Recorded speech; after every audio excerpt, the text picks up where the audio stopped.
मग असं का आहे तर आचार्य सांगतात, जेवढी प्रमाण ज्ञान आहेत, जेवढी प्रमाण ज्ञान आहे त्या सर्व प्रमाण ज्ञानाचा विषय भावाभाव सामान्य विशेषात्मक वस्तू आहे.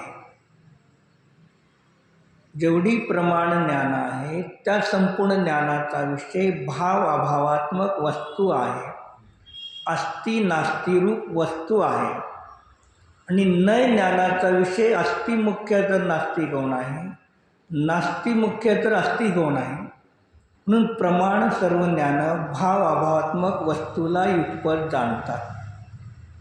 मग याच्यासाठी परीक्षामक सूत्रामध्ये माणिक नंदी आचार्यांनी 4थ्या अध्यायामध्ये पहिलं सूत्र लिहिलं, सामान्य विशेष आत्मा तदर्थो विषया. जे सामान्य विशेषात्मक पदार्थ प्रमाण ज्ञानाचा विषय आहे. मग जेवढे प्रमाणाचे पहिले 5 भेद आहेत चार्टमध्ये, त्यामध्ये सगळ्यामध्ये भाव अभाव अस्ति नास्ती सामान्य विशेष एक अनेक धर्मी धर्म अशी संपूर्ण वस्तू प्रमाण ज्ञानात जाणली जाते. भाव अभाव अस्ति नास्ती सामान्य विशेष धर्मी धर्म जेवढे काही परस्पर विरोधी दोन तेवढी वस्तू जाणली जाते. मग परत त्याची टीका करताना तिथं लिहिलं, मग हे सामरिक प्रत्यक्ष ज्ञान प्रवृत्ती निवृत्ती निबंधन कारणम, ही प्रवृत्ती पण आहे आणि निवृत्ती पण आहे. प्रवृत्ती भाव आणि निवृत्ती अभाव. मग साखर आण म्हटल्यानंतर साखरामध्ये प्रवृत्ती झाली, साखरच आणायची आहे. अन्य कोणची वस्तू आणायची, प्रवृत्ती आणि निवृत्ती म्हणजे भाव अभाव दोन्ही पण जाणतात ती ज्ञान प्रमाण. म्हणून प्रमाण ज्ञानामध्ये भाव अभावात्मक वस्तूला युगपत जाणण्याचं सामर्थ्य आहे. आणि नय ज्ञान आहे त्या नय ज्ञानामध्ये म्हणजे वचनामध्ये वचनक्रम भारती असतात. युगपत दोन्ही धर्माला युगपत जाणणं प्रमाण ज्ञानाचं लक्षण आहे. पण नय ज्ञान किंवा वचन आहे तर वचनामध्ये क्रमच येणार आहे, वचनामध्ये अक्रम येत नाही. एक वस्तू अनेकांत अनंत धर्मात्मक आहे. मग त्या एका वस्तूला प्रमाण ज्ञानाने जाणले प्रमाण ज्ञानाने. मग प्रमाण ज्ञानाने एका वस्तूला जाणल्यानंतर नय ज्ञान सप्तभंगी त्या वस्तूचंच कथन करते. मग प्रमाण ज्ञानामध्ये 7 भंग जाणले का नाही,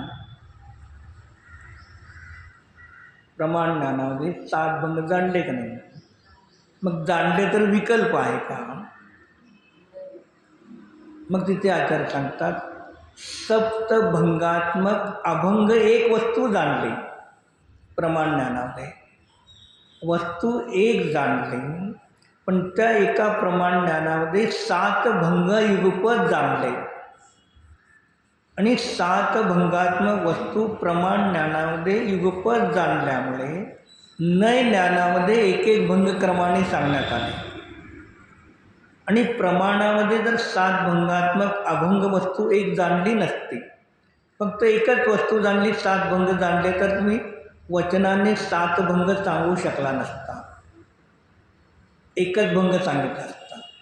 एक प्रमाण ज्ञानामध्ये एका वेळेला सामान्य रूपाने सप्तभंगी एक जाणली गेली,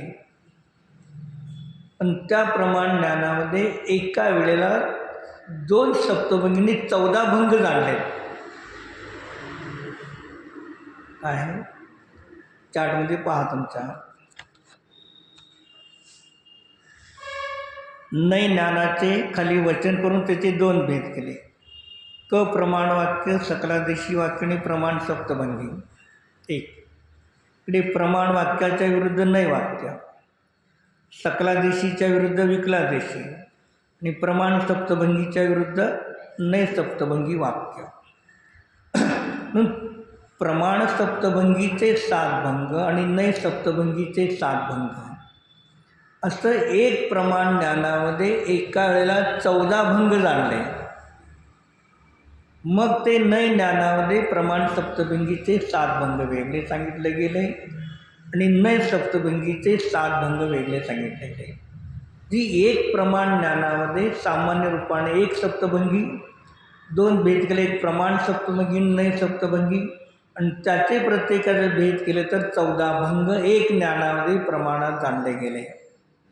आणि ते प्रमाणाने जाणल्यानंतर मग नयामध्ये त्याचं कथन होऊ शकतं. एवढं सामर्थ्य त्या प्रमाण ज्ञानामध्ये, आपल्या ज्ञानामध्ये सुद्धा एवढी शक्ती आहे आत्ता. पण आपल्याला आपल्या स्वतःच्या ज्ञानाच्या शक्तीचं महत्त्व नाही, बाहेरच्या नेयाच्या, बाहेरच्या विषयाच्या, बाहेरच्या पदार्थाचं महत्त्व आहे.